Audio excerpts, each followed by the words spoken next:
Pour ne rien rater de nos programmes, n'oubliez pas de vous abonner à nos deux chaînes YouTube, le Média TV et le Média 24/7, et d'activer la cloche. Ça sert à rien de nous expulser pour qu'ensuite le bâtiment redevienne vide pendant 1 an, 2 ans, 3 ans. S'il y a expulsion, il va y avoir des dizaines et des dizaines de personnes à la rue sans aucune solution. À Pantin, en Seine-Saint-Denis, 120 personnes risquent de se retrouver à la rue du jour au lendemain avec l'évacuation de 2 squats, Alzol et La Trotteuse. Des bâtiments inoccupés depuis des années, dans lesquels vivent des étudiants, des mineurs isolés ou encore des travailleurs confrontés à la crise du logement. Le squat La Trotteuse s'est monté en 2022 dans une ancienne usine d'assemblage de montres.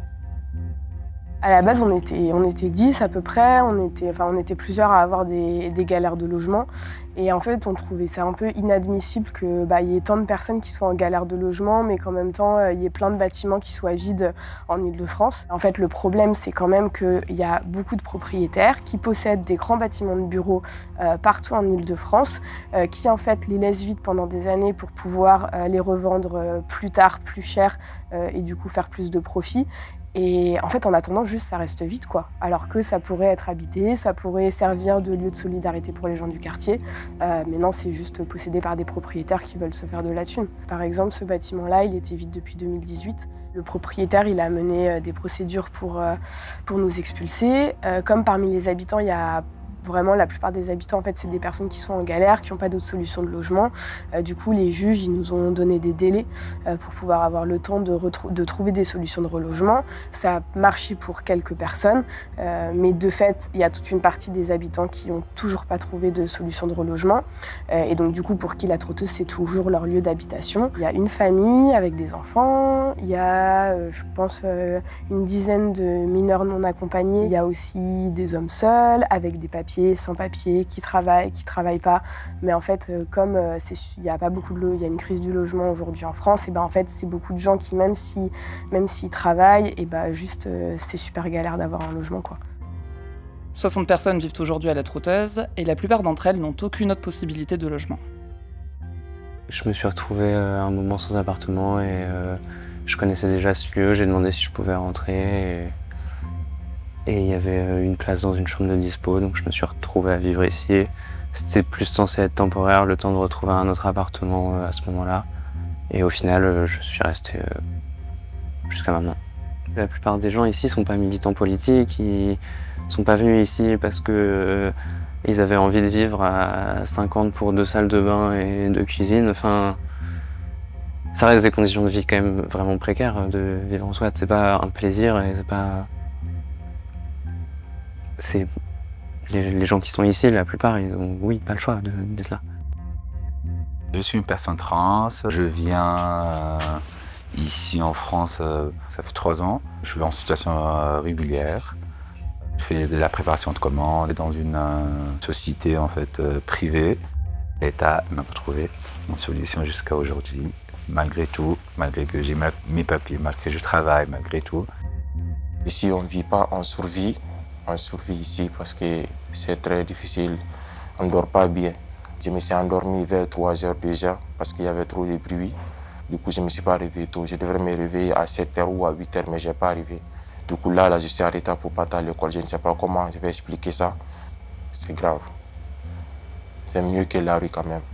Parce qu'on arrive à cuisiner, on arrive à se laver.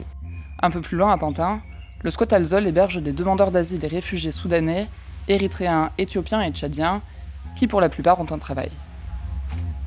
On n'est pas content de vivre ici, mais on n'a pas de choix.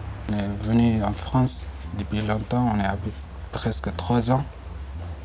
Et on a fait des demandes, on a des papiers aussi, on a travaillé, mais on n'a pas de logement encore. Non, j'ai fait même, j'ai demandé avec le contrat, mais il n'y a pas de nouveau. On ne peut pas habiter dans la rue. Les habitants d'Alzol, qui devraient être d'ailleurs des personnes hébergées par l'État, car demandeuses d'asile ou réfugiés, étaient à la rue. Je les ai rencontrés en 2021. Donc ils ont trouvé un bâtiment qui était abandonné depuis des années. C'était une ancienne entreprise et c'est un bâtiment qui a été racheté par l'EPFIF qui est une autorité semi-publique qui achète beaucoup de biens pour ensuite les revendre très cher. Et donc ce bâtiment était vraiment laissé à l'abandon, il était pourtant en bon état. Mais voilà, il n'y avait rien dedans depuis des années. Les personnes qui vivent à Alzol, pour l'instant, elles n'ont pas d'autre solution. Il y a des habitants d'Alzol qui n'y sont plus parce qu'ils ont trouvé des solutions. Mais c'est quelques personnes qui ont réussi à faire des demandes, à trouver un travail, à faire des demandes de logement et qui ont eu à un moment de la chance. Parce que trouver un logement, c'est une question de chance. Il faut être là au bon moment et il ne faut pas lâcher l'affaire, il faut faire tout le temps des démarches et c'est ce qu'ils font. Et pourtant, pour l'instant, la plupart n'ont toujours pas trouvé de solution. Après leur installation, les habitants de La Trotteuse et Alzol ont été assignés au tribunal pour demander leur expulsion. Le juge leur a accordé un délai pour trouver des solutions d'hébergement, mais il est arrivé à terme en 2025.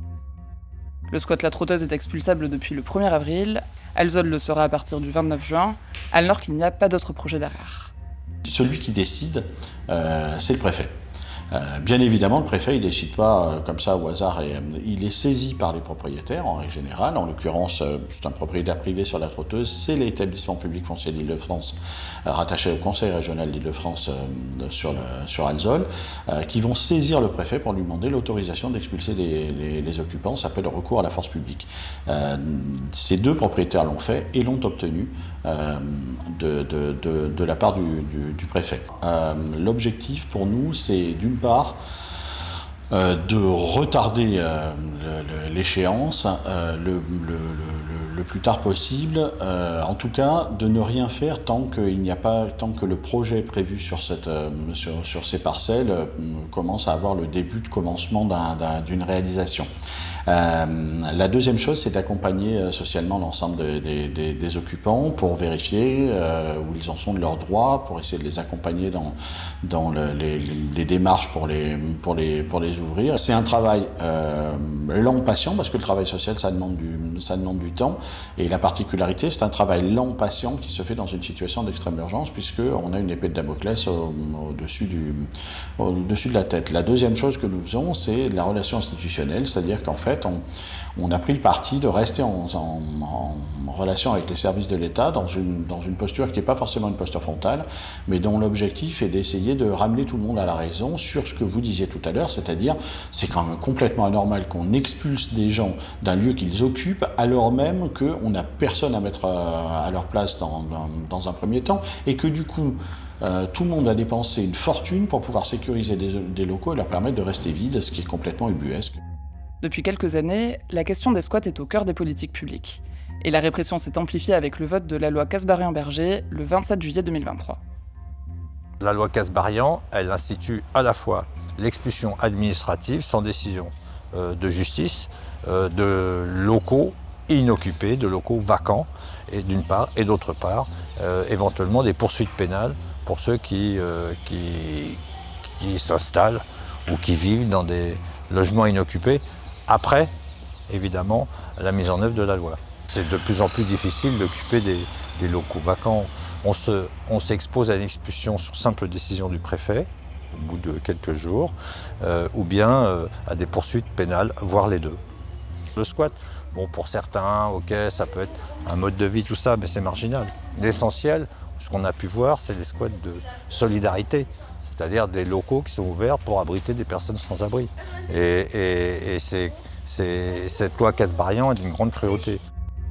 Bon, d'ailleurs, il y a une espèce d'habitude aussi qui s'est mise en place, à la fois dans un matraquage médiatique pour stigmatiser les squatteurs, et dire bon, ouais, ils occupent des petits propriétaires et les gens qui reviennent de vacances, ils ont des gens chez eux. Mais en réalité, il y a une loi qui protège le domicile d'autrui, voire même sa résidence secondaire, depuis déjà un bon moment. Donc en fait, tout ça, c'est de l'intox. C'est de l'intox pour satisfaire, on va dire, ces milieux qui spéculent sur les logements vacants, les immeubles vides, et qui font de l'argent là-dessus, quoi. Cela fait maintenant plusieurs mois que les habitants d'Alzol et La Trotteuse se mobilisent pour demander le relogement des 120 habitants avant leur expulsion, et pour alerter l'opinion publique. Que ce soit du côté de l'État, du côté des tribunaux, on n'en attend plus grand-chose, sauf qu'en fait, la responsabilité, elle leur revient à l'État.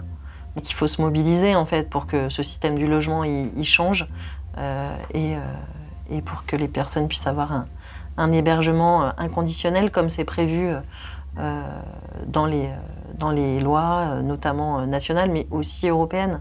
La France n'a jamais compté autant de logements vacants, sans compter les 7-8 millions de mètres carrés de bureaux qui sont inoccupés, d'une part, et d'autre part, on n'a jamais compté autant de sans-abri. On est à 350 000 sans-abri aujourd'hui. On a une loi qui existe depuis 1945 et qui autorise l'État à réquisitionner. On a une deuxième loi qui a été créée en 1998 qui crée une deuxième procédure de réquisition et qui pourrait être à la main des collectivités territoriales si elles le demandaient. Le plus important, c'est qu'encore une fois, la responsabilité de la mise à l'abri, la responsabilité de la lutte contre le mal-logement, c'est une responsabilité de l'État et l'État ne prend pas cette responsabilité, contrairement aux promesses que le président a pu faire lors de son élection en 2017. C'est complètement ubuesque, c'est complètement scandaleux et je rappelle que le préfet, au-delà du pouvoir qu'il tient de pouvoir faire évacuer ces logements, a quand même la capacité de pouvoir les préempter pour les confier à un opérateur public de logement social pour augmenter le nombre de logements sociaux dans notre pays. Et que si on veut résoudre la crise du logement, c'est par cela qu'il faut aller. Il faut réquisitionner à la fois les locaux de bureaux et les locaux à usage d'habitation pour pouvoir en faire du vrai logement qui permette de résoudre les difficultés que des centaines de milliers d'habitants d'Île-de-France connaissent. Nous ne sommes pas de ceux qui disons pas de ça dans notre rue, pas de ça chez nous. On convaincra notre population s'il devait y avoir des réticences, mais nous pensons que la solidarité territoriale, ça passe par là. Disons-nous au préfet, si vous le voulez, nous vous accompagnerons pour créer cet hébergement d'urgence ou ce centre d'accueil pour demandeurs d'asile sur notre territoire. C'est juste une question de volonté. Dans le contexte actuel, en fait, la préfecture, elle ne va pas trouver des solutions de relogement pour les personnes s'il n'y a pas de mobilisation. Et donc, du coup, voilà, pour nous, c'est important que, nous on se mobilise, mais c'est important aussi que toutes les associations autour, que les voisins, ils montrent qu'ils nous soutiennent parce que c'est aussi par la mobilisation et par la lutte collective qu'on mettra la pression sur la mairie, la pression sur la préfecture et que du coup ça les forcera peut-être à trouver des solutions de relogement pour les habitants. La préfecture de Seine-Saint-Denis n'a pas répondu à nos sollicitations.